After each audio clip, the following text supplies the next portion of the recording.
नमस्कार दोस्तों, हमारा नाम डॉक्टर विक्रांत सिंह तोमर है। Project self incorporation USA, Bharat, United consciousness और तपन चौरे फाउंडेशन की तरफ से आप सभी का स्वागत है। हम लोग योग सूत्र सीरीज का अध्ययन कर रहे हैं और आज 44th सेशन है। अभी तक हमने ये पढ़ा कि पहले दूसरा अध्याय का हम अध्ययन कर रहे हैं, तो दूसरे अध्याय के पहले सूत्र में क्रिया योग बताया गया। तप, स्वाध्याय और ईश्वर प्राणिधान क्रिया योग है। इससे क्या होता है तो दूसरा सूत्र ने बताया समाधि सिद्ध होती है। इस समाधि से क्लेश समाप्त होते हैं। क्लेश कौन से हैं तो तीसरे से लेके 9वें सूत्र तक 5 प्रकार के क्लेशों का वर्णन है। इन क्लेशों को किस प्रकार समाप्त करें उसका उपाय सूत्र 10 और 11 में वर्णित है। अगर ये क्लेश समाप्त ना हो तो किस प्रकार दुख होता है उसका वर्णन सूत्र 12 से 16 के बीच में है। और इन दुखों का मूल कारण क्या है तो प्रकृति और पुरुष का संयोग इन दुखों का मूल कारण है। इसका विश्लेषण सूत्र 17 से 19 के बीच में है। पुरुष का डिटेल में एनालिसिस और पुरुष और प्रकृति के संयोग की चर्चा सूत्र 20 से 23 के मध्य है। इस संयोग का कारण क्या है सूत्र 24 बताता है अविद्या है। अविद्या का नाश कैसे होगा सूत्र 25 बताता है कि संयोग समाप्त हो जाएगा अगर अविद्या का नाश हुआ, तो अविद्या का नाश कैसे हो। 26 सूत्र बताता है विवेक ख्याति से। विवेक ख्याति की अवस्थाएं कितनी हैं तो अगला सूत्र 27वां बताता है 7 अवस्थाएं हैं। इन अवस्थाओं को कैसे प्राप्त करें तो 28वां सूत्र अष्टांगिक योग के बारे में बताता है। 29वां सूत्र यम, नियम, आसन, प्राणायाम, प्रत्याहार, धारणा, ध्यान, समाधि इनका उल्लेख करता है। 30वां सूत्र यम को बारे में समझाता है कि यम क्या है। 31वां सूत्र ये बताता है कि यम यदि देश काल समय के परे हो तो वो महाव्रत कहलाते हैं। और अब हम बात करने जा रहे हैं आज कि नियम क्या है। आज हम जिस बारे में चर्चा करेंगे वो है नियम। आज हम सूत्र 32 से शुरू करेंगे। सूत्र 32 कुछ इस प्रकार है। शौच, संतोष, तपः, स्वाध्याय, ईश्वर प्राणिधानी, नियमाः।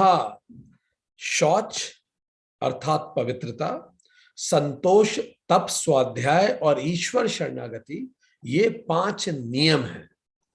यम हमने पढ़ा है पहले, बाह्य शुद्धि है, बाहरी शुद्धि है। नियम आंतरिक शुद्धि है।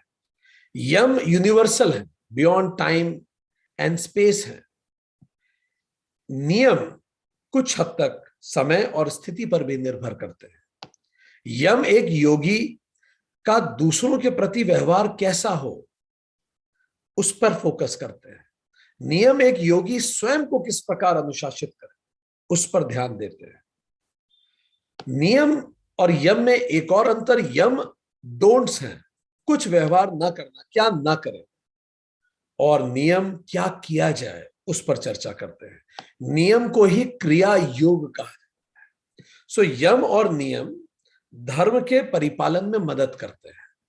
इन दोनों को ही मिला के जीवन यापन करने को धार्मिक जीवन कहते हैं। Natural order of the universe होता है। इस natural order of the universe maintain होता है, यम और नियम उसी के आधार है। तो चलिए आज पहला नियम से शुरुआत करते हैं। शौच अर्थात पवित्रता, क्लेनलीनेस, हर स्तर पर पवित्रता, हर स्तर पर शुद्धि। कैसे? अन्नमय, हमारे शरीर की शुद्धि, एनाटॉमिकल प्यूरिटी, या हम कहें अर्थ एलिमेंट की, अन्नमय कोश की शुद्धि हो, शरीर हमारा शुद्ध रहे।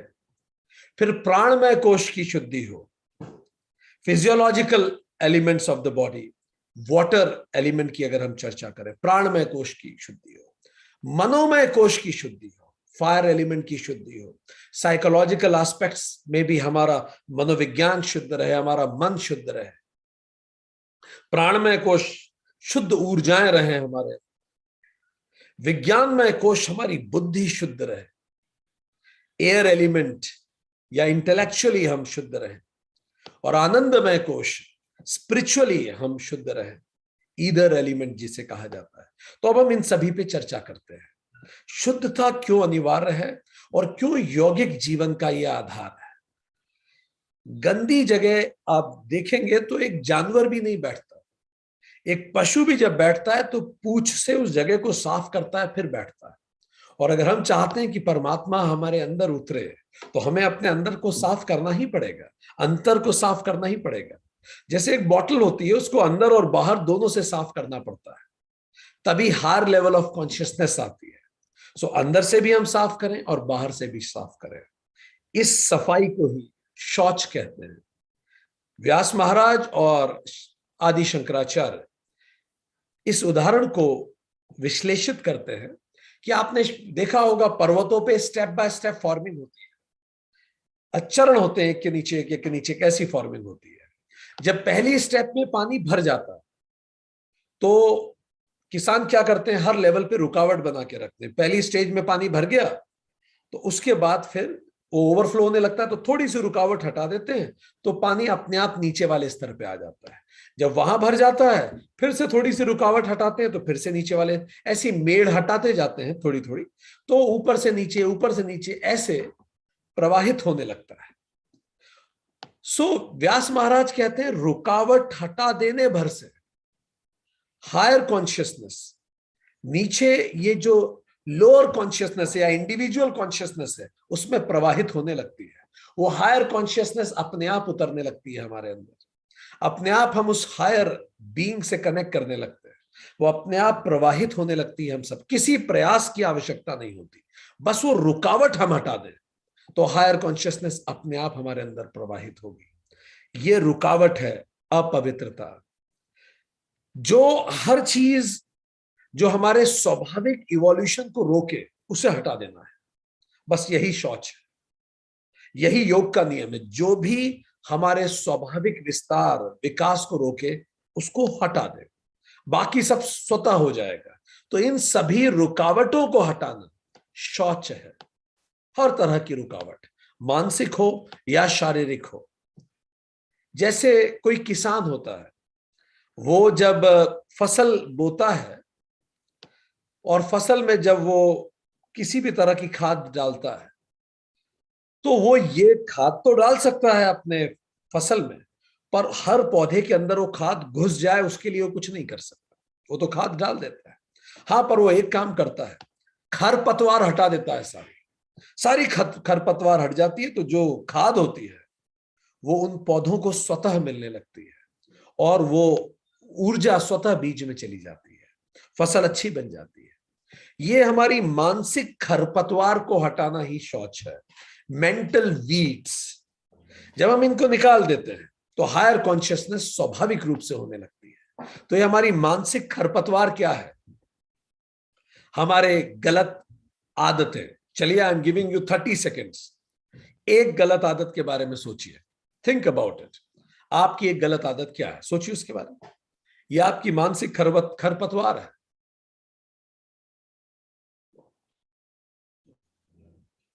सोच लिया, गुड। दूसरा, गलत कर्म। पिछले 24 घंटे में आपने एक ऐसा कौन सा कर्म किया जो नहीं करना चाहिए था, कुछ भी हो, सोचिए उसके बारे में। 24 घंटे में याद नहीं आया तो पिछले 7 दिन में देख लीजिए, एक गलत कर्म ऐसा जो आपको नहीं करना चाहिए था, छोटा या बड़ा कोई फर्क नहीं पड़ता। सुबह घूमने जाना था, नहीं गए, वो भी ठीक, वो भी आप सोच सकते हैं। ठीक, सोचा। अब तीसरा, एक ऐसा विचार जो आपके मन में आया हो जो नहीं आना चाहिए था, थिंक अबाउट इट। ये भी मानसिक खरपतवार है। ये सभी, कोई गलत साथ, कोई गलत संगत, इन्हीं को उखाड़ देना, उखाड़ फेंकना शौच कहलाता है। तो शौच 2 प्रकार के होते हैं, बाहरी जिसको हम फिजिकल भी कहते हैं या शारीरिक भी कहते हैं, और दूसरी आंतरिक जिसको हम मेंटल कहते हैं या मानसिक कहते हैं। तो चलिए बाहरी शौच के बारे में बात करें। बाहरी शौच क्या है? बाहरी मतलब शारीरिक शौच, यहां से शुरू करते हैं। सो बहुत सिंपल सी बात है, किसी भी शरीर को, शारीरिक शरीर को स्वस्थ रखने के लिए इनपुट प्योर लें, पवित्र लें, और जो भी कुछ अपवित्र है उसे हटा दें। पवित्र का इंटेक लें और अपवित्र को हटा दें। ये मोटी सी बात है। मतलब हेल्दी डाइट लें, जंक फूड ना लें, स्वास्थ्य पर ध्यान दें स्वाद की तुलना में, हम पहले भी चर्चा कर चुके हैं, right quantity, right quality, right time और सही तरीके से खाना खाएं। ये सब चीजें राइट इनटेक है। अगर हम ये नहीं करते तो फिजिकल टॉक्सिन्स आती है, कंटेमिनेशन आता है, शारीरिक अपवित्रता शुरू होती है। छांदोग्य उपनिषद 7.2 कहता है, शुद्ध आहार लेने से मन शुद्ध होता है, शुद्ध मन होने से स्मृति शुद्ध होती है। जब मन शांत होता है तो अपने स्वभाव को आप याद करना सरल हो जाता है, मेडिटेशन सरल हो जाता है, तो स्मृति शुद्ध हो जाती है। शुद्ध आहार से शुद्ध मन बनता है, शुद्ध मन से शुद्ध स्मृति होती है, और शुद्ध स्मृति से सर्व ग्रंथियां खुल जाती है। हमारे मन में जितनी भी ग्रंथियां होती हैं, कड़वाहट होती है, पवित्रता होती है, all the knots of the heart gets opened, और उससे हमें मोक्ष प्राप्त होता है। आहार शुद्धो सत्व शुद्धि ही, सत्व शुद्धो ध्रुवा स्मृति ही, स्मृति लभ्ये सर्व ग्रंथि नाम विप्र मोक्ष। छांदोग्य उपनिषद। तो ये सारी कहानी की शुरुआत अन्न से होती है, जैसा आप खाते हैं। छांदोग्य उपनिषद 6.5.1 कहता है, अन्नम शितम त्रेधा विधीयते तस्य यह स्थविष्टो धातु तत्पुरुषम भवति, यो मध्यस्थ मासम यो अनिष्टः तत् मनः। जो भी आप खाना खा रहे हैं, अन्न खाते हैं, वो 3 अंगों में बढ़ जाता है। छांदोग्य उपनिषद कहता है, जो उसका स्थूल हिस्सा होता है, स्थविष्ट, वो मल बनता है, बाद में वही मल होता है। फिर जो मध्यम हिस्सा होता है खाने का, वो मांस बनता है, और जो अनिष्ठ, जो सूक्ष्म तत्व होता है उस खाने का, वो हमारा मन बनता है। तो जो भी हम खाना खा रहे हैं, उसका स्थूल हिस्सा मल बन जाएगा, मध्यम ऊर्जा वाला हिस्सा मांस बनेगा, और अंततः जो बिल्कुल सूक्ष्म है वो हमारा मन बन जाएगा। इसीलिए जैसा हम खाना खाते हैं वैसा हमारा मन स्वतः रूप से बनता है। आप इस एक्सपेरिमेंट को कभी भी करके देखिए। आप अपने खाने को पूरा सात्विक बना के देखिए 7 दिन के लिए। 7 दिन बाद आपको महसूस करेंगे आप कि आपके विचारों में परिवर्तन आना चालू होगा। आपको क्रोध उतना जल्दी नहीं आएगा जितना जल्दी पहले आता था। आपको शरीर लाइट लगेगा, हल्का लगेगा। विराट कोहली कहते हैं कि एक जमाने में मैं बहुत, जो मेरी मर्जी होती थी मैं खा लेता था, इससे मेरे रिफ्लेक्सेस स्लो हो गए, मेरा क्रिकेट में परफॉर्मेंस गिरने लगा। एंड देन मैंने सोचा कि एक इंटरनेशनल लेवल का खिलाड़ी ये अफोर्ड नहीं कर सकता। उसके बाद उन्होंने कहा कि मैंने 2-2 घंटे व्यायाम को दिए रोज, अपने शरीर पे बहुत ध्यान दिया, और उसने कहा कि मैंने पिछले इतने सालों में फिर कोई चीट डे मनाया ही नहीं जब तक performance up to the mark नहीं हुआ। No cheat day throughout the year, कोई चीट डे नहीं। उन्होंने कहा उसके बाद मेरे रिफ्लेक्सेस फास्ट हो गए। वो माइक्रो सेकेंड फास्ट बॉल को खेलते समय मेरा बल्ला किस पल घूमेगा, वो मेरे रिफ्लेक्सेस स्वतः फास्ट हो गए। तो आपका मन कितना स्थिर होगा, कितना फोकस्ड होगा, वो निर्भर करता है आप कैसा फूड खाना खा रहे हैं। आपके मसल्स कितने स्ट्रांग होंगे निर्भर करता है आप खाना कैसे खा रहे हैं। आदि शंकराचार्य कहते हैं यही सिद्धांत 5 इंद्रियों के आधार पर, आहार पर भी लागू होता है। 5 इंद्रियों से जो भी आप रिसीव करते हैं, यही सिद्धांत उस पर भी लागू होता है। क्योंकि आहार, आदि शंकराचार्य कहते हैं, केवल मुंह से नहीं लिया जाता। जो आप सुन रहे हैं वो भी आपके मन को प्रभावित करता है, वैसे आपके विचार बनने लगेंगे। जो आप स्मेल कर रहे हैं वो तक, अगर आप ऐसी चीजों को स्मेल कर रहे हैं जो सात्विक नहीं है, इसका आपके व्यवहार पे प्रभाव पड़ने लगता है। आप देखेंगे कि हर फूल, कई चीजें आपको बहुत शांत महसूस कराती हैं, कई सुगंध आपको सात्विक महसूस कराती हैं, कई सुगंध आपको अराउज करती हैं, कई सुगंध आपको ध्यान लगाने के लिए प्रेरित करती हैं। तो even it is a complete science. ये नाक का आहार है। कान का आहार आप क्या सुन रहे हैं? आपके आसपास के लोग जिस टोन में, जिस पिच में बात करेंगे, धीरे धीरे देखेंगे आपकी भी टोन और आपकी भी पिच वैसी होने लगी। अगर आपके आसपास लगातार क्रोधित ध्वनियां आ रही हैं, तो आप में भी क्रोध आने लगेगा, क्योंकि आपका मन फिर वैसा बनने लगेगा। त्वचा, आप किस तरह के वातावरण में रहते हैं, आपकी त्वचा क्या फील करती है? देखिए, गर्मियों में मन अलग तरह से बिहेव करता है, ठंड में मन अलग होता है। कितने लोगों को ठंड में उनका मन अच्छा खाने का करता है, ज्यादा जगह बाहर घूमने का करता है, और मई के महीने में किसी का मन नहीं करता कि ज्यादा खाए। करता है क्या?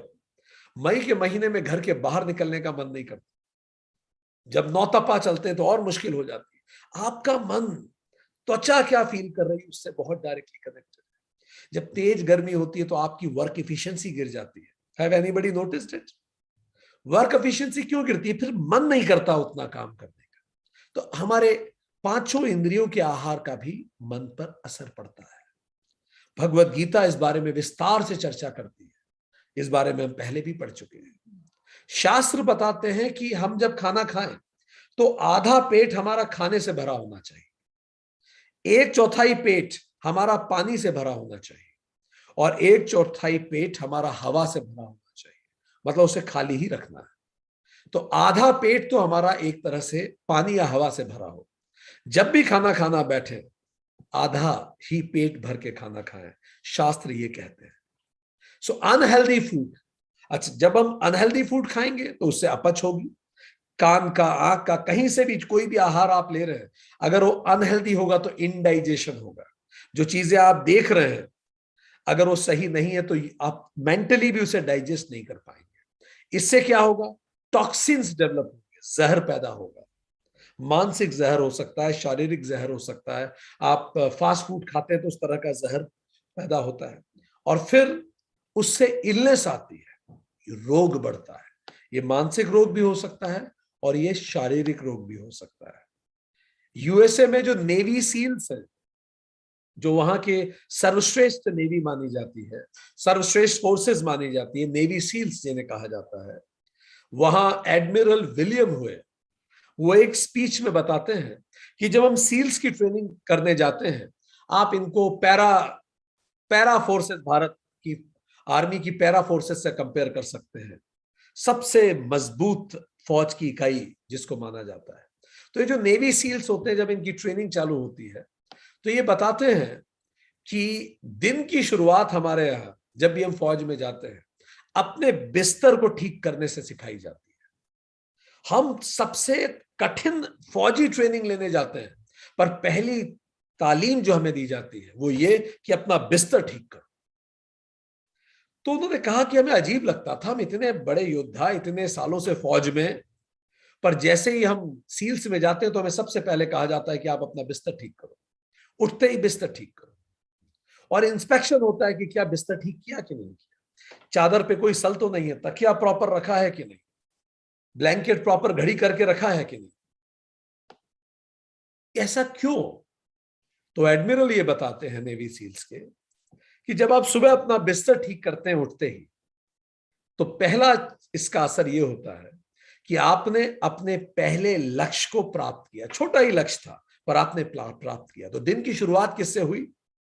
एक लक्ष्य की प्राप्ति से। इससे क्या होगा? आपको थोड़ा अच्छा लगेगा कि मैंने कुछ किया सुबह, वर्थ इट। इससे आपको और बेहतर करने की प्रेरणा मिलेगी। जब वो थोड़ा और आप और बेहतर करेंगे तो आप और बेहतर करना शुरू करेंगे, और शायद रात तक आप कई छोटे बड़े काम अपने आप अच्छे से कर लें। और अगर मान लीजिए आपका दिन खराब निकल गया वो पूरा, तो कम से कम रात को, शाम को जब आप घर वापस लौटेंगे तो आपका एक व्यवस्थित बिस्तर आपका इंतजार कर रहा होगा। सो ये बहुत इंपॉर्टेंट है कि हम जीवन में बाह्य शौच, शारीरिक शौच, अपने आसपास की चीजों की शौच शुरुआत करें। तो चलिए आज से शुरुआत करते हैं। अपना बिस्तर, टेबल, कमरा और कपड़े, इनको व्यवस्थित रखना शुरू करें। अपना बिस्तर, उठते ही उसको वापस व्यवस्थित करें। अपनी टेबल जिस पे आप काम करते हैं उसको बिल्कुल साफ सुथरा रखें। अपना कमरा जिसमें आप रहते हैं उसको व्यवस्थित रखें और अपने कपड़े व्यवस्थित रखें। आप में से कितने लोग हमारे साथ आज इस शौच के लिए शुरुआत करने के लिए तैयार है कि बिस्तर, टेबल, कपड़ा और कपड़े इनको व्यवस्थित रखेंगे? खास तौर पे ये प्रश्न हमारा पुरुषों से है, क्योंकि स्त्रियां तो स्वाभाविक रूप से नियमित होती हैं और अनुशासित होती हैं इन चीजों में। अक्सर बाय चांस पुरुष अनुशासित नहीं होते, तो वो शुरुआत करें, और जो स्त्रियां कर रही हैं तो बहुत अच्छी बात है, अनुकरणीय उदाहरण है ये। सो हमने ये देखा कि किस तरह से आप शौच, बाह्य शौच शुरू कर सकते हैं। अब इसमें यह हमने आपको बताया इनटेक प्योर, आप प्योर इनटेक करें। ठीक, जिन्होंने हाथ खड़ा किया अपना संकल्प याद रखिएगा। अब ये तो इनटेक प्योर शुरू करें। फिर हमने बताया शौच का मतलब है रिमूव इम्प्योर, जो अंदर इम्प्योर है उसको भी निकाल। तो अंदर के इम्प्योर को निकालने के लिए 3 प्रमुख ग्रंथ हैं, हम रिकमेंड करेंगे आप जरूर उन्हें पढ़ें। पहला ग्रंथ है हठ योग प्रदीपिका। हठ योग प्रदीपिका, ये योगी स्वात्माराम जी के द्वारा आप लिखित पाया मिल जाएगा आपको। हठ योग प्रदीपिका, योगी स्वात्माराम जी। दूसरा है घेरंड संहिता। घेरंड संहिता योगी घेरंड द्वारा लिखी गई, ये आपको मिल जाएगी।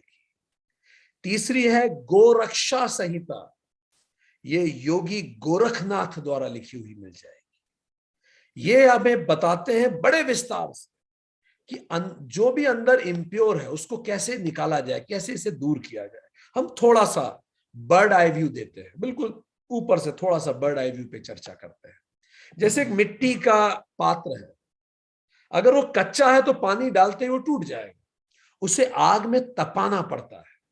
जब वो तप जाता है तो मजबूत और शीतल हो जाता है। इसी तपाने को हठ योग कहते हैं। तप की भट्टी में अपने शरीर को तपा दें। कैसे? ये तीनों ग्रंथों में विस्तार से इसमें चर्चा की। हठ योग प्रदीपिका आप पढ़े या धैर्य संहिता पढ़े, तो ये इसमें प्यूरिफिकेशन, अपना इंटरनल प्यूरिफिकेशन, इसको शोधन बोलते हैं। तो पहला हो गया शोधन। दूसरा दृढ़ता लाते हैं। दृढ़ता के लिए आसन, स्ट्रेंथनिंग।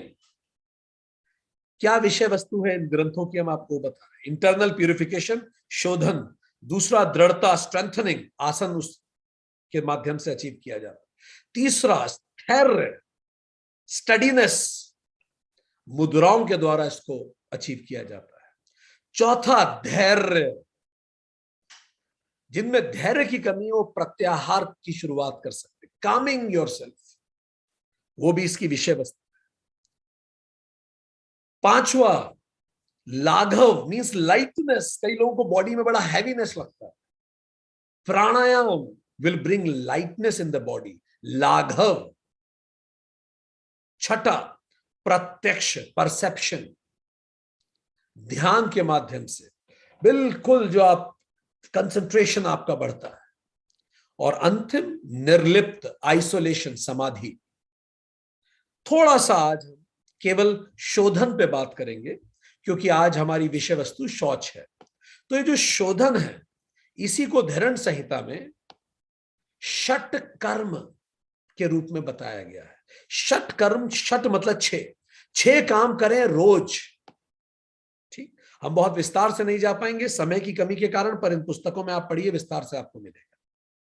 पहला षट कर्म क्या होते हैं? धौती, वस्ती, नेति, लौकिकी, त्राटक और कपाल भाती। धौती से शुरू करते हैं। धौती का मतलब शुद्ध करना। ठीक, तो धौती भी कई तरह की होती है। अंतः धौती, दंत धौती, हृदय धौती, मूल धौती। अंतः धौती क्या होती है? वायु से अपने अंदर को पवित्र करना। उसमें ऐसे ऐसे करके चोंच बना के वायु अंदर ली जाती है, उसको अंदर घुमाया जाता है, उसकी एक प्रक्रिया है पूरी, उससे अंतर को साफ किया जाता है। अंतः धौती पूरी प्रक्रिया है, पुस्तकों में उल्लिखित है, सही मार्गदर्शन में से करें। दूसरा होता है वारी सार। वारी सार इसी तरह से पानी से इंटरनल प्यूरिफिकेशन किया जाता है। फिर एक होता है ब्रही सार, उसमें ये अग्नि अग्नि कहते हैं, जठरा अग्नि से संबंधित है।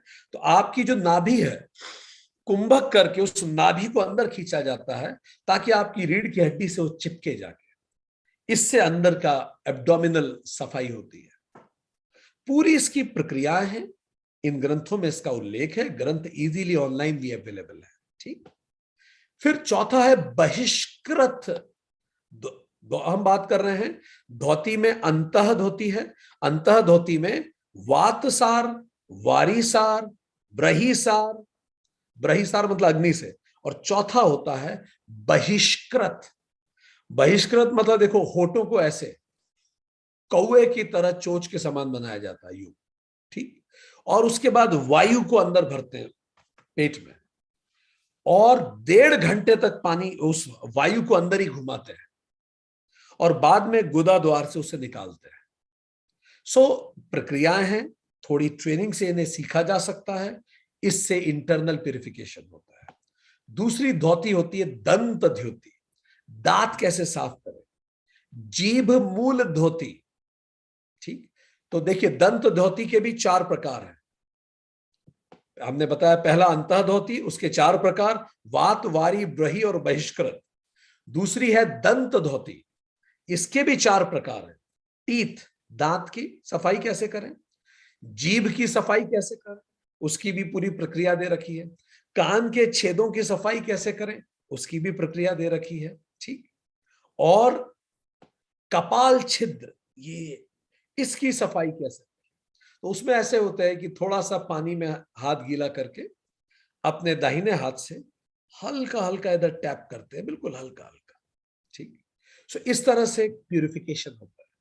हर चीज के अपने फायदे हैं, और धरंड, महर्षि धरंड बहुत महान विद्वान थे, उन्होंने एक्सपेरिमेंट करके इसको लिस्ट किया है। ठीक। फिर तीसरी धोती होती है हृदय धोती।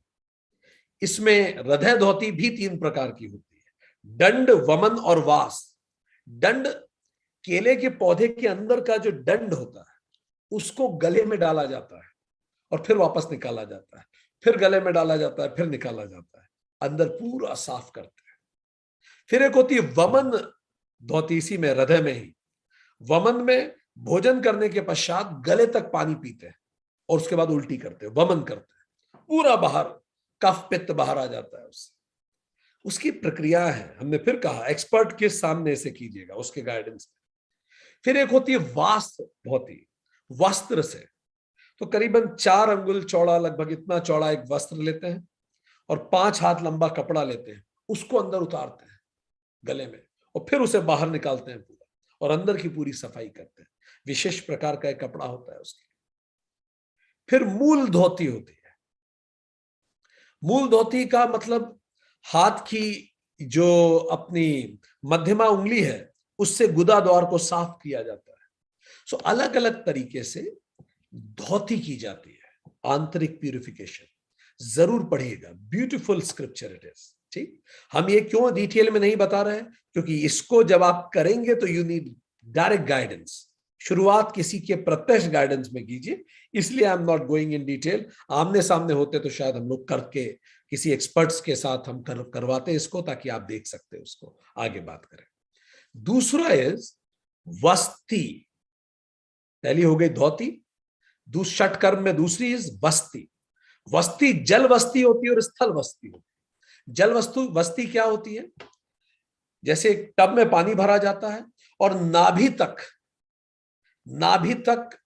आप जल में आ जाते हैं, और ऐसा उत्कट आसन लगाते हैं। वो जो पोज होता है एक उत्कट आसन का, वो लगाया जाता है, और उत्कट आसन में बैठते हैं, जिसको आप चेयर आश्रम भी कहते, चेयर मुद्रा भी कहते हैं। ठीक है। तो उत्कट आश्रम में आसन में बैठते हैं, और गुदा द्वार को श्रिंक करते हैं और लूज करते हैं, श्रिंक करते हैं और लूज करते हैं पानी के अंदर। इसको जल वस्ती कहते हैं। फिर एक स्थल वस्ती होती है, शुष्क होती है। अश्विनी मुद्रा में बैठते हैं और फिर गुदा द्वार का संकुचन करते हैं और उसको फिर से विस्तार देते हैं। गुदा द्वार को संकुचित करते हैं, विस्तार करते हैं। ठीक। इससे अलग अलग फायदे होते हैं, समय अभाव में अभी हम उसमें नहीं जा रहे हैं। पर हाँ, हर षटकर्म अंदर से प्यूरिफाई करता है। नेति, नेति तो बड़ी प्रसिद्ध है, 4 प्रकार की होती है। जल नेति, सूत्र नेति, दुग्ध नेति, धृत नेति, तेल नेति। एक नॉस्ट्रिल से जल लेते हैं और दूसरे नॉस्ट्रिल से निकाल के जल से पूरा नाक साफ करते हैं। सूत्र से एक सूत्र अंदर डालते हैं, फिर उसको निकालते हैं दूसरे। दुग्ध से, घी से, तेल से, सबसे किया जाता है। फिर होती है लौकिकी। वाम, दक्षिण और मध्य 3 तरह की लौकिकी होती है। इसमें बहुत प्रबल वेग से पेट को, जो उदर होता है, उसको तीनों तरफ घुमाया जाता है। आपने देखा होगा ऐसी लहर उठती है पेट में, इसको लौकिकी कहते हैं। इधर भी ले जाते हैं, वाम, मध्य, दक्षिण, तीनों तरफ ऐसे घुमाते हैं उसको। ठीक। त्राटक अगला है। ये भी 2 प्रकार का, अंतः त्राटक, बाह्य त्राटक, बात कर चुके हैं इस पे। बिना पलक झपकाए किसी लघु लक्ष्य को टकटकी लगा के देखना त्राटक है। फिर कपाल भाती होती है, प्राणायाम है, वात कर्म, व्युत कर्म, शीत कर्म, अलग अलग प्रकार की है। तो बड़ी एक विस्तार में क्या है, शोधन या प्यूरिफिकेशन 6 प्रकार का। धौती, वस्ती, नेति, लौकिकी, त्राटक और कपाल भाती। धौती 4 प्रकार की, अंत, दंत, हृदय और मूल।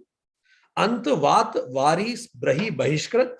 दंत में दांत, जीभ मूल, कान और ये जो हमारा ऊपर का ब्रह्मरंध्र है उस तरफ। ठीक।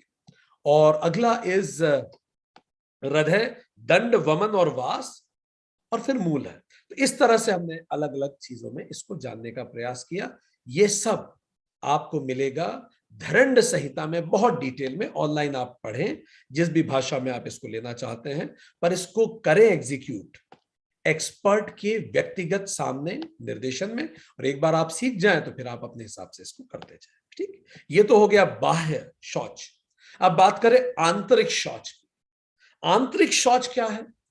मानसिक पवित्रता बनाए रखना, विचारों की, भावनाओं की, बुद्धि की पवित्रता बनाए रखना, यह मानसिक शौच है। देखिए, हम सब जानते हैं, जब हम पढ़ रहे हैं कि हम सब के अंदर जो आत्मा है वो पवित्र है।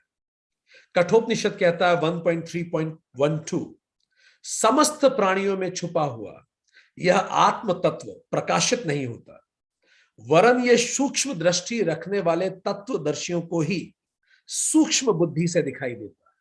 तो ये हर व्यक्ति को तो नहीं दिख पाता। इसीलिए Jesus said, blessed are the people of pure heart, for they shall see the God. हर व्यक्ति नहीं देख पाता। मैथ्यू 5.8, जो प्योरेस्ट होते हैं अपने हार्ट, वो परमात्मा को महसूस कर पाते हैं, अपने वास्तविक स्वभाव को महसूस कर पाते हैं। पर जब अंदर इंप्योरिटी होती है मानसिक, तो बहुत ज्यादा मन उथल पुथल में रहता है। इसीलिए बौद्ध ब्रह्म विहार की बात करते हैं, मैत्री, मुदिता, करुणा और उपेक्षा, इसकी बात करते हैं। सो आंतरिक शौच का व्यास महाराज कहते हैं, आंतरिक शौच मन पर लगे दागों को साफ करना है। जो स्टेन्स ऑन द माइंड छप जाते हैं, मेंटल टॉक्सिन्स जो होते हैं, जो दाग लगे हुए हमारे मन पे, ये दाग क्या है? गुस्सा, कामनाएं, पूरे शट रिपू, किसी ने कुछ कह दिया है वो हम भूल नहीं पा रहे हैं, अनरिजॉल्व्ड स्टफ, अनडाइजेस्टेड थॉट, किसी का ब्रेकअप हो गया उसे सहन नहीं हो रहा, मेंटल कंटेमिनेशन, कुछ भी, ये सब मन के दाग है जो ज्यादा समय हमारे अंदर रह जाते हैं। तो क्या होता है? गहरे संस्कार बन जाते।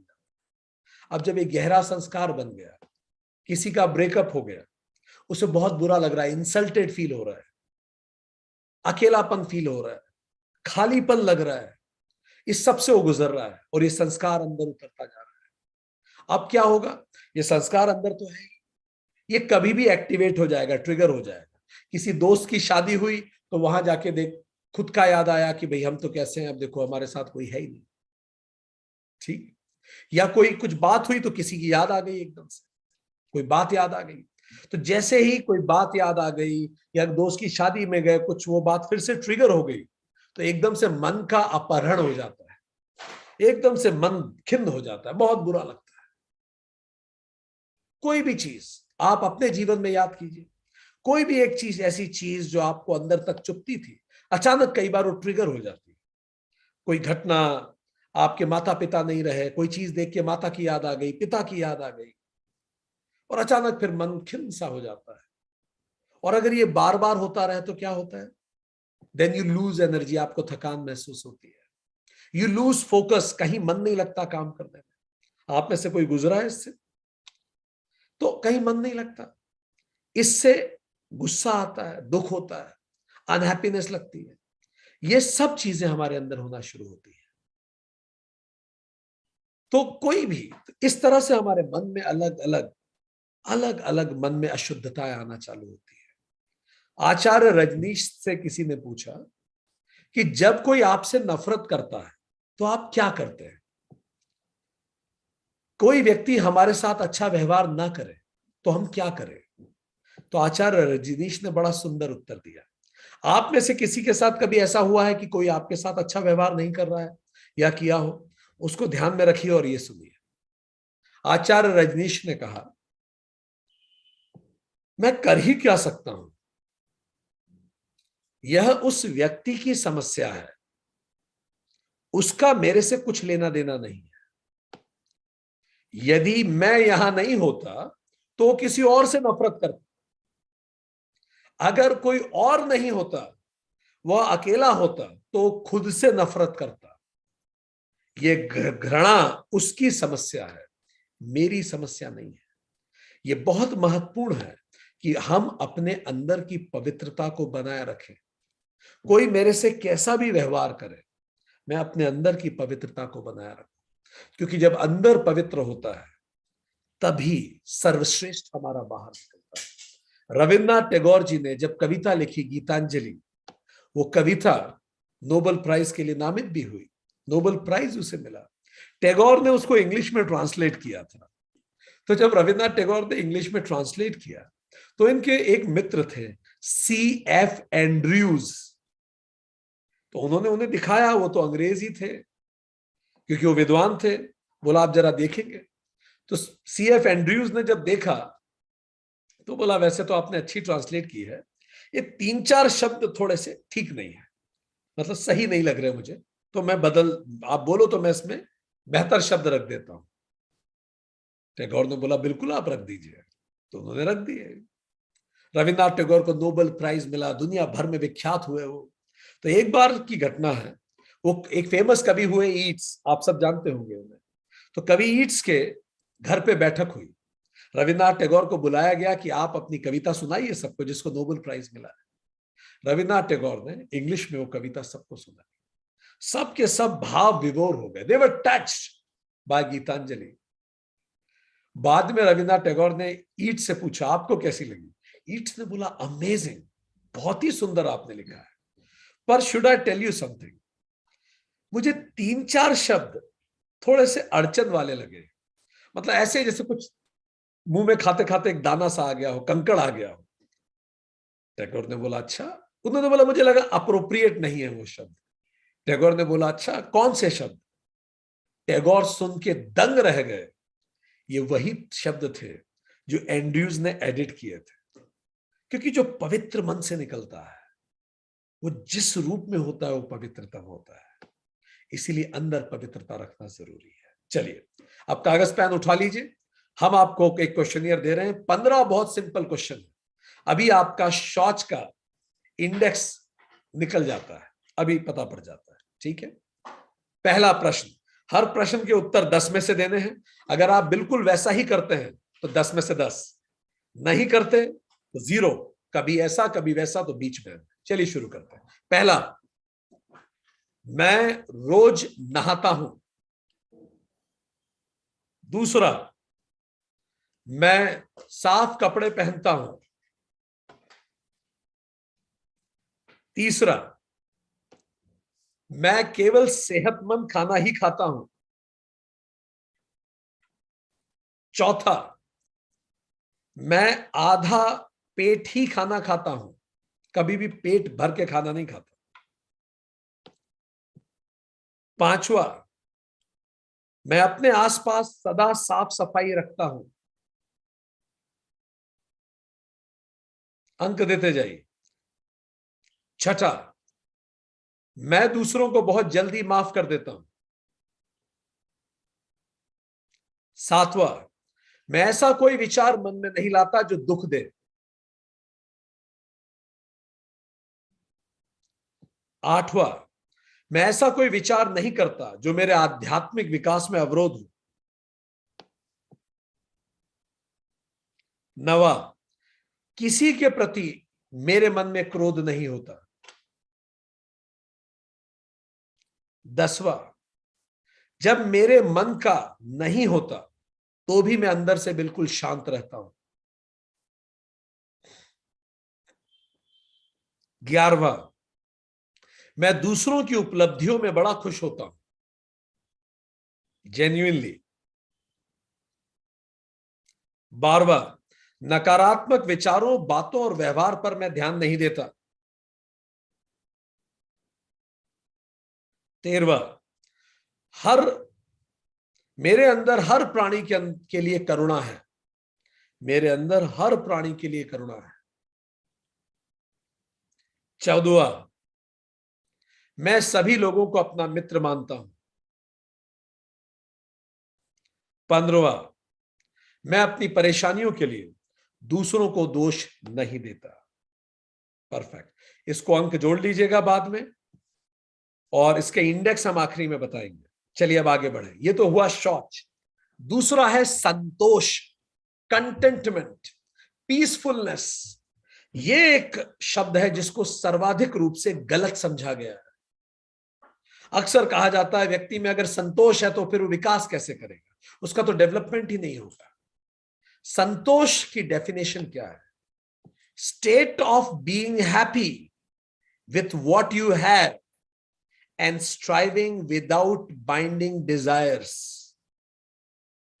क्या है परिभाषा शास्त्रों में संतोष की? State of being happy with what you have and striving without binding desires. जो भी प्राप्त है उसमें प्रसन्न होना और बिना बंधनकारी कामना के कर्म करना ही संतोष है। थोड़ा समझते हैं क्या इंपॉर्टेंट है। पहला, जो प्राप्त है वो पर्याप्त है। ये पहली बात, पहला इंपॉर्टेंट एस्पेक्ट संतोष का। जो भी प्राप्त है उसमें मैं प्रसन्न हूं। Ability to appreciate what I have.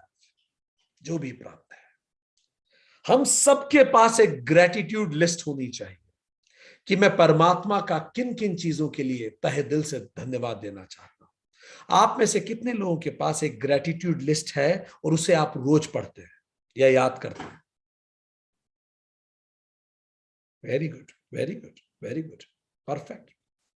We should all have gratitude list और हमें उसे रोज पढ़ना चाहिए। ये पहला संतोष का डेफिनेशन है। परिस्थितियां, वस्तुएं, फल या कोई भी स्थिति बने, जो भी मेरे पास है, जो भी परिस्थितियां मेरे पास है, जो भी वस्तु मेरे पास है, जो भी मुझे फल मिले हैं किसी भी चीजों को करने के, वो पर्याप्त है। ये भाव संतोष है। जो भी परिस्थिति है, मतलब नॉट रिग्रेटिंग अबाउट पास्ट, पहले ऐसा क्यों हुआ, भविष्य की चिंता नहीं, बहुत ज्यादा वरी ऑफ द फ्यूचर कि अब क्या होगा। Be in the present moment, संतोष है। जो है उसमें प्रसन्न, चिंता न करना भविष्य की। यह हमें याद दिलाता है बाइबल का एक सुंदर संस्मरण जो जीसस कहते हैं। गौर से सुनिए। मैं तुमसे कहता हूं, चिंता मत करो, न जीवन निर्वाह की, न शरीर, न कपड़ों की। आकाश के पक्षियों को देखो, वे तो जमा नहीं करते, किंतु फिर भी पिता उन्हें खिलाता है। चिंता करने से तुम में से कौन अपनी आयु को घड़ी भर भी बढ़ा सकता है? और कपड़ों की चिंता क्यों करते हो? खेत के फूलों को देखो, वे तो श्रम नहीं करते, किंतु फिर भी राजा सुलेमान अपने ठाट बाट के साथ भी उनकी सजावट का मुकाबला नहीं कर सकता। अरे ओ अल्प विश्वासियों, खेत की घास को देखो, जो केवल आज भर के लिए है और कल चूल्हे में झोंक दी जाएगी। यदि उस घास को भी ईश्वर इस खूबसूरती से सजाता है तो वो तुम्हें क्यों नहीं पहनाएगा? मैथ्यू 6:25-30। जो आवश्यक है दोस्तों, जो आवश्यक है वो उपलब्ध है, और जो अनुपलब्ध है वो अनावश्यक है। ये क्लैरिटी, ये समझ संतोष के रास्ते में हमें आगे बढ़ाती है। जो भी परिस्थितियां, वस्तु, फल आवश्यक है वो उपलब्ध है, भले मुझे पसंद आ रहा है नहीं आ रहा, कहीं ना कहीं मेरे विकास में यह आवश्यक है। अभी हम पढ़ते थे, हम नाम भूल रहे हैं जिस व्यक्ति ने लिखा, उनसे पूछा कि ये आप how did you become so great, पर आपके पोते तो इतना अच्छा नहीं कर रहे हैं। तो उसने इतनी प्यारी बात कही, उसने कहा टफ टाइम्स, मुश्किल समय, tough times makes strong man, मजबूत आदमी बनाता है। Strong man make easy times, और मजबूत आदमी सरल समय बना देता है। Easy times make weak people. अब समय, सरल समय जो लोग पैदा होते हैं वो कमजोर होते हैं क्योंकि उन्हें सब कुछ मिला हुआ है। It makes weak people. Weak people makes tough times, और अब वीक पीपल क्या करेंगे? क्योंकि वो योग्य नहीं है तो उनके लिए समय फिर कठिन हो जाएगा, tough times. And tough times again makes strong people, and ऐसी ही चलती रहती है यात्रा। तो वो जो आवश्यक है वो उपलब्ध है। ये पहली बात ध्यान रखने लायक। दूसरी बात क्या है? उसमें प्रसन्न रहना। जो भी प्राप्त है इसमें, उसमें प्रसन्न रहना। प्रसन्न रहना इंपॉर्टेंट है। फंडामेंटली चीयरफुल एटीट्यूड, मूलतः प्रसन्न होना, हार्मोनियस इंटीरियर होना, एंड जॉयफुल एक्सटीरियर होना।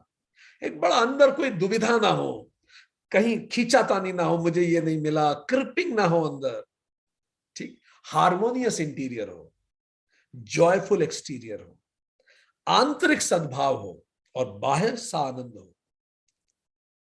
ये सत्व के प्रकाश से चित्त में इस तरह की प्रसन्नता आती है। जब हम सात्विक होते हैं तो अपने आप लगता है जो दिया परमात्मा, ठीक। यहां लोग कंफ्यूज होते हैं, थोड़ा हम क्लियर कर दें। ये जो खुश होना है, it is not intellectually positive thinking, ये नहीं है वो। संतोष इंटेलेक्चुअल पॉजिटिव थिंकिंग नहीं है, it is your internal state of bliss है। It is not forced external happiness, कोई फोर्स्ड हैप्पीनेस नहीं है ये, कि कोई कह रहा है भाई इतने में भी तुम खुश नहीं हो, ये फोर्स्ड हैप्पीनेस नहीं। ये कोई मेंटल कैमोफ्लेज भी नहीं है। मेंटल कैमोफ्लेज मतलब दिखावटी छलावरण, कि दूसरों को दिखाने के लिए हम खुश रह रहे हैं, ये भी वो नहीं है। संतोष ये नहीं कहलाता। ये अंगूर खट्टे हैं भी नहीं है, कि जो नहीं मिला वो नहीं चाहिए था, ये भाव नहीं है, ठीक। जो प्राप्त है वो पर्याप्त है, और जो मिला है वो आवश्यक था, जो नहीं मिला वो अनावश्यक था, ठीक। It is not acting out, ये एक्टिंग नहीं है कि हम बहुत संतोषी हैं, इसकी एक्टिंग करना, ये संतोष नहीं। तो हमने बताया क्या है क्या नहीं है, ठीक। तो हमने दो बातें की। पहली बात क्या है, उस वो क्या बता रही है परिभाषा? जो प्राप्त है उसमें प्रसन्न रहना, ठीक। दूसरी बात, अब आगे बढ़े। बिना बंधनकारी कामना के, भगवत गीता में सूत्र 2.71 में भगवान कृष्ण निस्पृह की बात करते हैं। निस्पृह, गीता सीरीज में आप पढ़ेंगे इसे। निस्पृह मतलब नॉन स्टिकिंग, चिपकना नहीं, ऐसे। No bounding desires. कामना, देखिए कामना करना मन का स्वाभाविक कार्य है, पर वो कामना बंधनकारी ना हो। मैं भावनात्मक रूप से किसी पर निर्भर ना हो, कोई भी व्यक्ति, वस्तु, परिस्थिति, कर्मफल पर मैं निर्भर ना हो। मेरी प्रसन्नता और शांति किसी भी वस्तु की प्राप्ति, उसकी उपस्थिति या अनुपस्थिति से स्वतंत्र हो।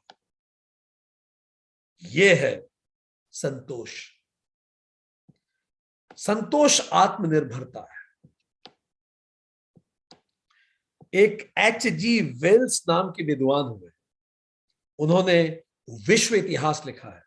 उसमें लिखते हैं दुनिया में बहुत से सम्राट हुए, लेकिन अशोक जैसा चमकता हुआ सितारा दुनिया में दूसरा कोई नहीं। ऐसा क्यों उन्होंने लिखा? अशोक प्रसन्नता और आनंद के लिए अपने साम्राज्य का विस्तार कर रहा था कि मेरा नाम बढ़ेगा, और अंततः फिर कलिंग युद्ध आया। असंतोष के गर्भ से कलिंग युद्ध प्रकट हुआ। बड़ा साम्राज्य उसका तो पहले से ही था, पर उसे और चाहिए था। क्या मिला उसे? लाखों कत्ल हुए, चित्कारें हुई, कई परिवार बर्बाद हुए, लाखों बेघर हुए। क्या मिला उसे? क्या उसे आनंद मिला? क्या उसे शांति मिली? उसे नहीं मिली। तब उसके अंदर हृदय परिवर्तन हुआ और उसके अंदर संतोष के गर्भ से बुद्ध प्रकट हुआ। असंतोष के गर्भ से युद्ध प्रकट होता है, संतोष के गर्भ से ही बुद्ध प्रकट होता है। अशोक भिक्षुक की भांति रहने लगा, वो सन्यासी राजा हो गया। फिर उसने कोई हिंसा नहीं की, उसने कोई युद्ध नहीं किया, कम से कम स्वार्थी उद्देश्यों के लिए नहीं किया। इसीलिए दो शब्द बड़े अनुपम है। वेद मतलब ज्ञान और बोध, और ऐसा ही उसी धातु से शब्द बना है वेदना, मतलब दुख। तो वेद से वेदना जुड़ी हुई है। वेदना वेद की तरफ ले जाती है। जब दुख होता है वर्तमान परिस्थितियों में, तो फिर सत्य की खोज शुरू होती है। जैसे जैसे जागरूकता बढ़ती है तो दुनिया में दुख दिखने लगता है। फिर हम सच को ढूंढना चालू करते हैं कि किसी चीजों के होने से मैं खुश हो जाऊंगा, ऐसा। प्रसन्नता अंदर ही आती है। Free from bigger and more syndrome, ज्यादा और बड़ा चाहिए, इस सिंड्रोम से बचना संतोष है। It is absence of binding craving, और इसकी अनुपस्थिति है। भगवान कृष्ण भी कहते हैं कि सही हमें पता है क्या है, तो भी हम गलत काम क्यों करते हैं। सूत्र 3.37 भगवत गीता, कृष्ण कहते हैं एषः कामः, ये कामनाओं के कारण होता है। तो तीसरी बात क्या हुई? दूसरी बात क्या होगी? बिना बंधनकारी कामना के। पहली बात थी जो प्राप्त है उसमें प्रसन्न रहना। दूसरा, बिना बंधनकारी कामना के। कामना होना ठीक है, पर वो बंधनकारी ना हो कि मेरी प्रसन्नता उस पर निर्भर करेगी। और तीसरी बात, कर्म करना, क्योंकि कर्म किए बिना भगवान कृष्ण गीता में कहते हैं मनुष्य एक पल भी नहीं रह सकता। कृष्ण गीता में चैप्टर 3 वर्स 22 में कहते हैं, हे अर्जुन, तीनों लोक में ऐसा कुछ नहीं जो मैं प्राप्त करना चाहूं तो भी मैं कर्म करता हूं, इसलिए तू भी अनासक्त कर्म कर। कर्म कर without bounding desires. Work with happiness, not for happiness. कई लोग संतोष का मायना ये निकाल लेते हैं, लेथार्जिक हो जाओ, पड़े रहो, कुछ मत करो, संतोषी है हम। ये संतोष नहीं। सांख्य कारिका में एक सुंदर उल्लेख आता है, कहती है तम के अंधकार में, आलस्य या तम के अंधकार में चित्त का आलस्य या प्रमाद रूपी आवरण संतोष नहीं है, वह तुष्टि है। डल होना, लेथार्जिक होना, ये संतोष नहीं है। संतोष में कर्म मस्ट है। तो तम के अंधकार में चित्त का आलस्य या प्रमाद रूपी आवरण संतोष नहीं है। उसके लिए सांख्य कारिका कहती है, उसको तुष्टि कहते हैं, तुष्टिकरण है ये। तो मोक्ष के पहले ही संतुष्ट हो जाना तुष्टि है। जब तक मोक्ष ना मिले मैं संतुष्ट हो ही नहीं सकता, क्योंकि जीवन का उद्देश्य तो वही है। जब तक मोक्ष न मिले कर्म करना अनिवार्य है, और जब मोक्ष मिल जाता है तो कर्म स्वतः अकर्म हो जाते हैं। सो तुष्टि संतोष नहीं है। सांख्य कारिका बताती है 9 तरह की तुष्टि होती है। हमने बोला ना, शास्त्र के शब्दों को गलत तरीके से समझा जा सकता है, इसलिए सांख्य कारिका और स्पष्ट करती है कि संतोष क्या नहीं है और तुष्टि क्या है, यह समझनी। तो बताती है कि तुष्टि 9 तरह की होती है। आंतरिक तुष्टि, जिसको आध्यात्मिक तुष्टि भी कहते हैं, वो 4 तरह की होती है, और 5 तरह की बाह्य तुष्टि। तो टोटल 9 तरह की तुष्टि होगी, 4 आध्यात्मिक और 5 बाह्य। जरा देखते हैं। तुष्टि का मतलब आलस्य से, तम से प्रेरित होगी, और उसको नाम क्या दे देंगे? संतोष, झंडा संतोष का और नीचे आलस से। तो पहली तुष्टि सुनिए, आंतरिक तुष्टि का पहला प्रकार या आध्यात्मिक तुष्टि का पहला प्रकार, प्रकृति तुष्टि। प्रकृति तुष्टि क्या होती है? देखिएगा अपने आसपास में इस तरह के लोग, इस भरोसे, या आध्यात्मिक तुष्टि की बात चल रही है, उसमें पहली है प्रकृति तुष्टि। इस भरोसे कि प्रकृति स्वयं पुरुष के भोग और मोक्ष के लिए काम कर रही है, आत्म साक्षात्कार के लिए धारणा, ध्यान और समाधि का अभ्यास न करना। कि भाई देखो, प्रकृति खुद ही ऐसे अनुभव दे रही है जिससे धीरे धीरे कभी हम भोग की तरफ जाते हैं, कभी हम मोक्ष की तरफ जाते हैं। तो अपनी तरफ से धारणा, ध्यान, समाधि की जरूरत नहीं है। प्रकृति धीरे धीरे, प्रकृति का उद्देश्य ये दोनों काम देना है, मोक्ष भी यही उपलब्ध कराएगी और भोग भी यही कराएगी। तो बैठे रहो आराम से, ठीक है। आराम शब्द में राम शब्द छुपा है, बोलते रहो, ठीक है। आज कल है तो कल कर, कल करे सो परसों, इतनी जल्दी क्या है मूर्ख, अभी तो जीना बरसों, ठीक। दूसरा, उपादान तुष्टि, इस भरोसे कि सन्यास के ग्रहण करने से स्वतः मोक्ष प्राप्त हो जाएगा। तो कई लोग सन्यास ले लेते हैं, बस सन्यास ले लिया तो मोक्ष मिल ही जाएगा, ऐसे नहीं होता। It is state of mind. तो कई आपको बाहर सन्यासी मिलेंगे, उनको लगता है सन्यास ले लिया तो मोक्ष मिल जाएगा, ये भी तुष्टि है, ठीक। तीसरी, काल तुष्टि, इस विचार से कि सब काम काल के अधीन है, समय आने पर मोक्ष स्वयं प्राप्त हो जाएगा, यत्न करना बेकार है, समय आएगा हमारा, हमें भी मोक्ष मिल जाएगा, सबका समय आता, हर चीज काल बाधित है। ऐसी बड़ी बड़ी वो लोग बातें करेंगे अपनी मक्कारी को छुपाने के लिए, ठीक। भाग्य भरोसे बैठे रहेंगे। अरे भाग्य भरोसे क्या बैठे हो, भाग्य तो खुद आपके भरोसे बैठा है। आप चल, क्योंकि भाग्य तो परछाई है, आप चलोगे तो भाग्य चलेगा, आप रुकोगे तो भाग्य रुकेगा, आप बैठोगे तो भाग्य बैठेगा, आप डूब जाओगे तो भाग्य डूब जाएगा। भाग्य आपकी परछाई है, आप दौड़ोगे तो भाग्य दौड़ेगा। तो भाग्य भरोसे मत बैठिए, भाग्य खुद आपके भरोसे बैठा है। सो काल तुष्टि, ठीक है, ये भी तुष्टि है। लोगों ने क्या क्या किया होगा आप सोचिए संतोष के नाम पे, इसीलिए बताना पड़ा शास्त्रों। फिर अगली है भाग्य तुष्टि। पहली क्या थी? काल तुष्टि, समय आने पे सब मिल जाएगा, समय आने पे सब मिल जाएगा, आराम से लेटे रहो, 10-10 बजे उठो, समय आने पे सब हो जाएगा, कोई बिजनेस पे ध्यान मत दो, समय आने पे सब हो जाएगा, मैं बड़ा संतोषी। ये काल तुष्टि है। भाग्य तुष्टि चौथी, जब भाग्य में होगा तो मुक्ति स्वयं प्राप्त हो जाएगी, प्रयत्न करने से कुछ भी नहीं होगा। अरे कोई प्रयत्न करने की जरूरत ही नहीं, जब भाग्य में होगा तो एग्जाम निकल जाएगी, जब भाग्य में होगा तो बिजनेस चल जाएगा। ये संतोष नहीं है, ये तुष्टि है, ठीक, ध्यान रखिए।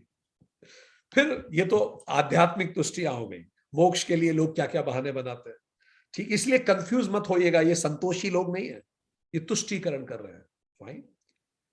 दूसरा प्रकार है बाह्य तुष्टि, इस भय से, प्रमाद और आलस्य करना कि विषयों के संपर्क से दुख होगा, ठीक, इसीलिए कर्म ना करना, आलस्य पड़े रहना कि विषयों के संपर्क करेंगे तो दुख होगा, विषय वस्तु को त्याग दो, ठीक है।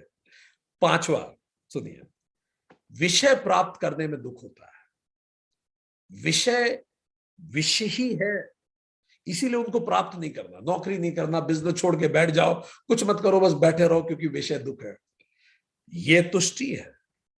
पकड़ छोड़ना है, वस्तु छोड़ना जरूरी नहीं है, आप वस्तु को मन से पकड़े रहें और पकड़ छोड़े ना, तो इससे कोई मतलब नहीं कि विषय कुछ करना ही नहीं कि विषय प्राप्त करने से दुख होगा, यह संतोष नहीं है। छठा, विषयों को बढ़ाने में दुख होगा कि कुछ बढ़ाओ ही मत। याद रखिए, जीवन में गति जरूर होती है, या तो प्रगति होगी नहीं तो दुर्गति होगी, और यदि प्रगति नहीं हो रही तो निश्चित मानिए दुर्गति हो रही है। या तो आप कुछ नया सीख रहे हैं या कुछ पुराना भूल रहे हैं। Use your skills, because if you are not using your skills you are losing your skills. पर संतोष एक मानसिक अवस्था है। सातवां, विषयों की रक्षा में दुख, अब जो बनाया उसको रक्षा करना पड़ेगा तो उसमें दुख हो जाएगा, इसलिए बनाओ ही मत, अपने कर्तव्य कर्म तो कीजिए, बाउंडिंग डिजायर्स मत रखिए, जो उसमें बन गया ठीक, नहीं बना तो ठीक, पर आलस्य कर रहे हैं, कुछ करो ही मत। आठवां, भोग में दुख, हर भोग में जब ये नहीं मिलेगा तो मुझे दुख होगा, इसलिए कुछ करो ही ना। नवा, दूसरों की हिंसा में दुख में कुछ करूंगा तो कहीं ना कहीं किसी की हिंसा होगी, तो मैं कुछ करो ही ना, बैठे ही रहूं उसे। ठीक है? ये सब बहाने हैं। तुष्टि है, और बहुत स्पष्ट रूप से सांख्य कारिका इनको कंडेम करती है। वो बताती है इन तुष्टि का कोई स्थान नहीं है, इनको कंफ्यूज मत कीजिए संतोष से। ठीक। सो हमने ये देखा, अपरिग्रह हम पढ़ चुके हैं, अस्तेय और ब्रह्मचर्य, ये तीनों जब सदते हैं तो संतोष अपने आप प्रफुल्लित होता है, आता है। वेदांत पुस्तक जो अपनी यूनाइटेड कॉन्शियसनेस की है, या वेदांत सीरीज का दूसरा सेशन पुरुषार्थ में आप पढ़ेंगे, तो आप जानेंगे इसी आधार पे 4 तरह के लोग हैं दुनिया में, इसी तुष्टि और संतोष का 4 तरह के लोग हैं। विस्तार से वेदांत सीरीज 2 में पढ़िएगा। Type 4, they are unhappy and unsuccessful. ठीक। They neither appreciate what they have, they nor strive for better. ना तो प्रसन्न है जो उनके पास है, ना वो कोशिश करते हैं। ये टाइप 4 है। टाइप 3 कौन है? They strive for better but they never appreciate what they have. जो उनके पास है उसमें वो कभी खुश नहीं रहेंगे, वो बस आगे आगे और चाहिए भागते रहेंगे उसमें। यूनिट तो ये टाइप 3 है। They are successfully unhappy people. Type 2, they appreciate what they have but they never strive for better. जो उनको मिला है उसमें वो बड़े खुश हैं, पर वो बिल्कुल प्रयास नहीं कर रहे हैं। They are happily unsuccessful. Type 1 कौन है? They appreciate what they have and then they strive for better. जो उन्हें मिला है उसको वो अप्रिशिएट करते हैं, सबसे पहले प्रसन्न रहते हैं, फिर वो विदाउट बाउंडिंग डिजायर बेहतर के लिए प्रयास करते हैं। ये हैं संतोषी लोग। ठीक। इस दुनिया में जो कुछ महानतम हुआ है वो किसी न किसी संतोषी ने किया है। और जब जब कोई व्यक्ति ब्रेक डाउन हो गया है अपनी जर्नी में, मान जाइए उसमें संतोष की कहीं कमी थी, इसलिए वो ब्रेक डाउन हो गया। ठीक। आगे बात करते हैं। अब पेन कागज उठाइए, प्रश्न सुनिए, अपना संतोष क्वेश्चन देख लीजिए। चलिए, पहला प्रश्न।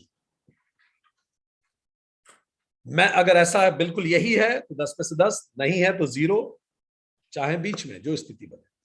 मैं हर परिस्थिति में शांत रहता हूं। यह संतोष क्वेश्चन है। मैं हर परिस्थिति में शांत रहता हूं। दूसरा, मैं किसी भी वस्तु की उपस्थिति या अनुपस्थिति मेरी शांति को प्रभावित नहीं करती। किसी भी वस्तु की उपस्थिति या अनुपस्थिति मेरी शांति को प्रभावित नहीं करती।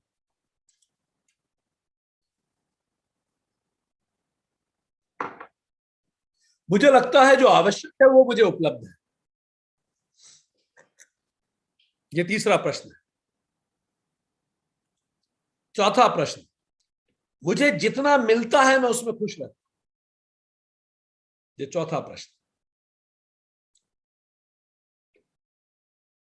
पांचवा प्रश्न, मेरे मन में जो मेरे पास है उसके लिए गहरी कृतज्ञता की भावना है। मेरे मन में जो कुछ मेरे पास है उसके लिए बड़ी कृतज्ञ ग्रैटिट्यूड की फीलिंग है, डीप ग्रैटिट्यूड।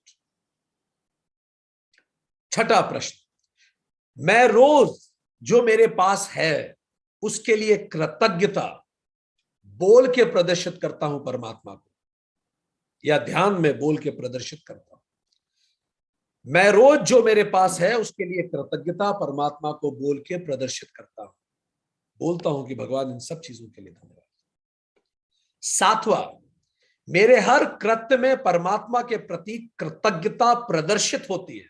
मैं कुछ भी कर रहा हूं दिन भर, मेरे कर्म में यह दिखता है कि मैं उस परमात्मा के प्रति कृतज्ञ हूं कि यह सब मुझे मिला है जो कुछ है।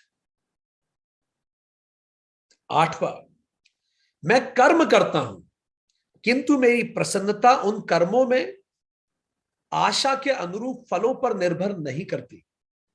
मैं कर्म करता हूं किंतु मेरी प्रसन्नता उन कर्मों के आशा अनुरूप फलों पर निर्भर नहीं करती।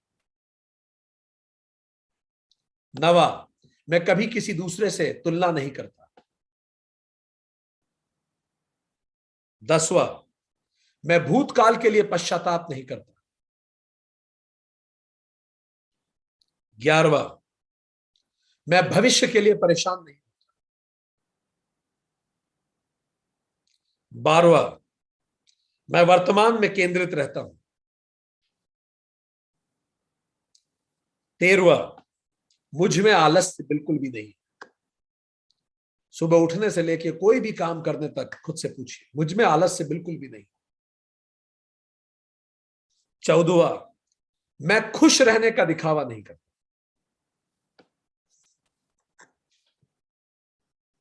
15वां, जब विपरीत परिस्थितियां आती हैं तब भी मेरा मन शांत बना रहता है। आप स्कोर कर लीजिएगा, ठीक। अब आइए तप पे। तीसरा जो नियम है वो तप है। तप पे हम बात नहीं करेंगे क्योंकि तप पे हम पहले ही विस्तार से चर्चा कर चुके हैं सेशन योग सूत्र का 29-30 पे। पर कागज पेन उठाइए, तप पे 10 प्रश्न है आपका तप क्वेश्चनियर। आप तपस्वी कितने हैं जरा देख लेते हैं। पहला प्रश्न, आज आपके पास आपके नियम का क्वेश्चनियर हो जाएगा, आप अपने नियम का स्कोर निकाल सकते हैं। आगे बढ़ते हैं, चलिए। पहला, जब मैं खाना खाता हूं तो आधा पेट भर के ही खाना खाता हूं, अंक दीजिए। दूसरा, जब मैं जो योजना बनाता हूं 100% उसी अनुरूप जीता हूं, भले वो दिन का कोई टाइम टेबल हो या कुछ भी हो, जो मैं योजना बनाता हूं उसको जीता हूं 100%। तीसरा, मेरे मन पर पूर्ण नियंत्रण है, मेरा मन भटकता नहीं है। चौथा, मुझे क्रोध नहीं आता। पांचवा, मैं भावावेश में निर्णय नहीं लेता, किसी भी भाव में, गुस्से में, बहुत खुश होके, दुखी होकर, किसी भी भाव में भावुक होकर निर्णय नहीं लेता। छठा, मैं जब भी बोलता हूं तो मेरे शब्द संतुलित और विचारित होते हैं, ऐसा नहीं मुंह से निकल गया, ऐसा नहीं। सातवां, मैं नियमित ध्यान करता हूं। आठवां, मैं जब चाहूं, जहां चाहूं, जितनी देर चाहूं ध्यान केंद्रित कर सकता हूं, जब भी, जहां भी, जितनी भी देर। नवा, मेरा समय प्रबंधन श्रेष्ठ है।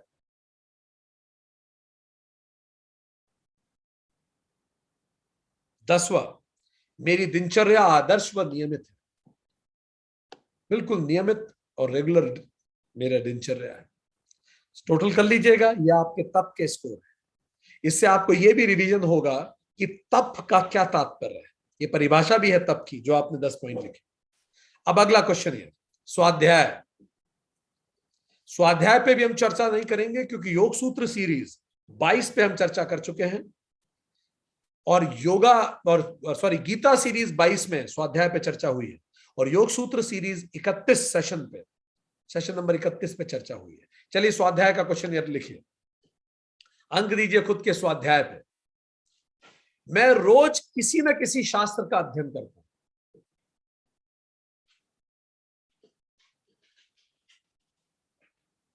क्या आप रोज कोई शास्त्र पढ़ते हैं?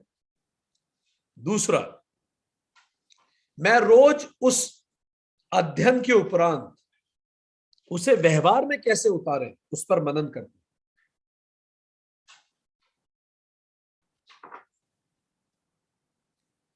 तीसरा, मैं रोज व्यवहार करते समय यह ध्यान रखता हूं कि वह व्यवहार शास्त्र से उचित है कि नहीं, शास्त्रोचित है कि नहीं। मैं रोज व्यवहार करते समय ध्यान रखता हूं कि वह व्यवहार शास्त्रोचित है कि नहीं।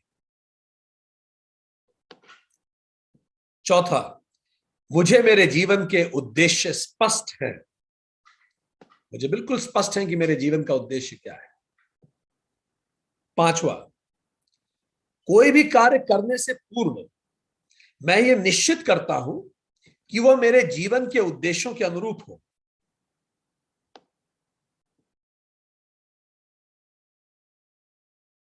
छठा, मैं नियमित रूप से अपनी कमियों का आकलन करता हूं और उसमें सुधार करता हूं।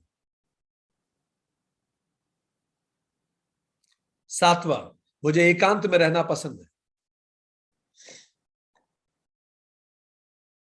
आठवां, मैं नियमित रूप से इस बात के लिए जागरूक रहता हूं कि क्या मेरे विचार, शब्द, व्यवहार मुझे मेरे जीवन के लक्ष्य की ओर ले जा रहे हैं।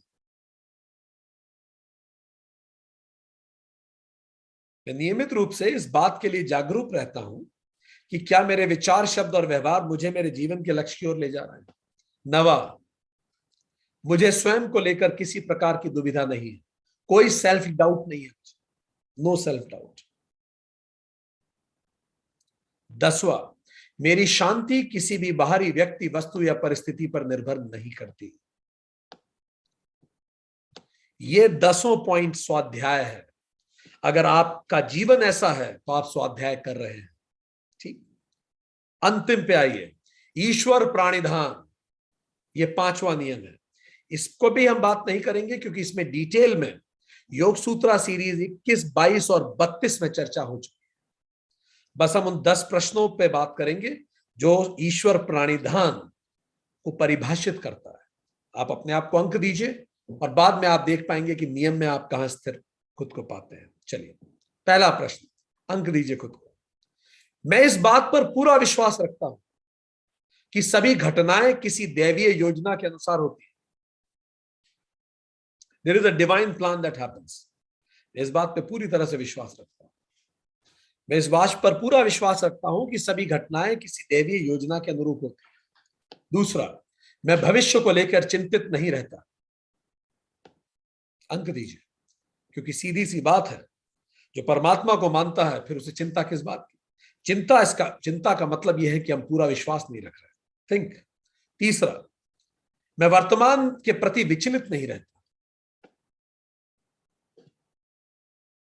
चौथा, मैं जीवन में घटी दुखद घटनाओं को सोचकर दुखी नहीं होता।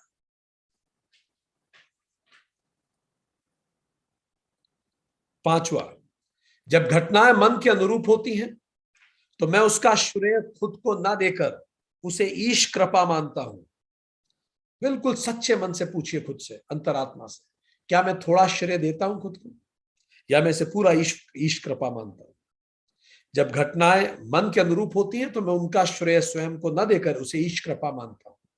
छठा, जब घटनाएं मन के विपरीत होती हैं तो मैं उसका उत्तरदायित्व स्वयं को न देकर उसे भी ईश इच्छा मानता हूं। मैं खुद को ब्लेम नहीं करता, गिल्ट में नहीं जाता, ब्लेम गेम नहीं करता, मुझे लगता है ईश्वर की यही इच्छा है। सातवां, मेरी प्रसन्नता लक्ष्य की प्राप्ति पर निर्भर नहीं करती। आठवां, मैं यह कर पाऊंगा या नहीं, यह विचार मुझे विचलित नहीं करता।